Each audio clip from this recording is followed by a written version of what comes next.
Hi, John Heaney for The Job Shopper. You know, there are probably hundreds of books, if not thousands of books, telling job seekers how to write the perfect resume to land you that interview and get you that job. One thing, however, that's missing from virtually every book is really a guide on how to design your resume. How to design it so it has maximum visual appeal, so it stands apart from that crowd, that stack of resumes on the hiring manager's desk. Look, every study that's ever been done of hiring managers and examining what it is they do when they're confronted with a stack of job candidates, and they've got a stack of resumes on their desk, is they pick them up one by one, they take a look, they glance at it 10 or 15 seconds. They get an immediate reaction whether or not this resume, this individual, is worthy of being called in for an interview. Now, if you only have 10 or 15 seconds, you've got to get their attention fast. And one of the best ways to do that is by designing a visually appealing, attractive, distinctive resume so that it gains their attention.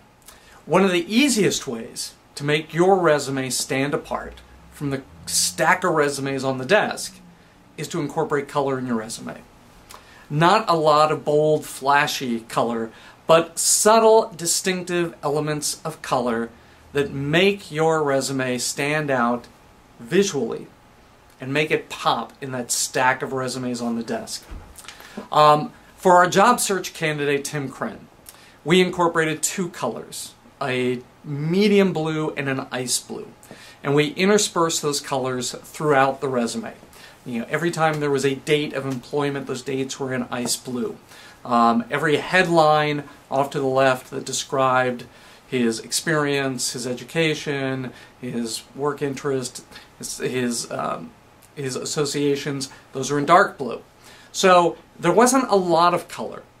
But it did, with the color that was there, made that resume kind of pop out and stand apart. And that's what you're looking for. You want the person looking at the resume to have visual cues. There's something different, there's something distinctive, there's something memorable here, and get them to spend more than 10 seconds with it. If you don't know how to pick colors, then it's easy. Check out the website listed here. This website will provide you the ability, if you select one major color, whether it's blue or red, orange, purple, it will also show you an ideal complementary color to include throughout the resume.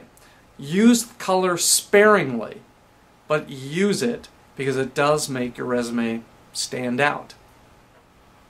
The second way to really make your resume stand out from that stack of resumes on that desk is through the use of innovative formatting. Virtually every resume that hiring manager is taking a look at comes out of the same templates. So he sees the same formatting over and over and over again. So again, you have an opportunity to stand out, to be distinctive, to be different, to be memorable if you format it differently. Go to Google and Google the phrase 36 beautiful resumes. You'll find a link to a page that shows you 36 examples of beautiful resumes. These are resumes designed by graphic designers or web designers, but there's no reason why any job seeker can't use similar formatting with their own resumes. Take a look through the 36 and see if there's one that kind of strikes you, that fits you, that you can use as a template for your own resume. And this is what we did with our job search experiment, Tim Kren. So we went through and we found one resume design that was simple, it was clean, it was easy to reconstruct in Microsoft Word.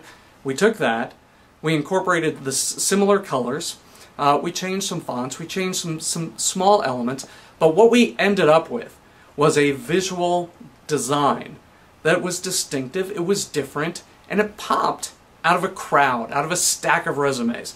And that's what you're looking to do, is find a way to gain those extra 10 or 15 seconds of attention so that hiring manager examines what's on your page and doesn't just flip to the next candidate.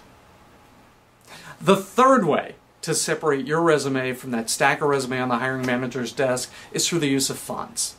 And again, put yourself in the hiring manager's chair.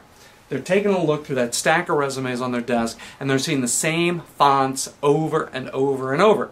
The same fonts that Microsoft Word automatically uses its default for every Microsoft Word user. So the hiring manager is looking at Times New Roman or Arial over and over again. So you have a chance to make your resume pop out, again, visually, distinctively, through the use of a different font or a different font set. The resume lends itself to use actually two different fonts. So one font for kind of major headings and the second font for all the copy throughout the resume. And headings are ideal for sans serif fonts like Lucida-San, Tahoma, or Verdana. These are simple, clean, professional-looking fonts. They're not cartoonish, they're not outrageous, but they are different, they are distinctive. And sans serif fonts are great for headings, but to read the resume on paper, serif fonts like Garamond or Georgia are great, clean, simple, but different from Times New Roman. So again, look for ways that you can separate your resume from that pack of resumes on the desk. And the three best ways: use of color, innovative formatting, and the use of fonts to make your resume pop, to get attention, to be distinctive, and to gain you an edge in getting called in for the interview. And that's what you want.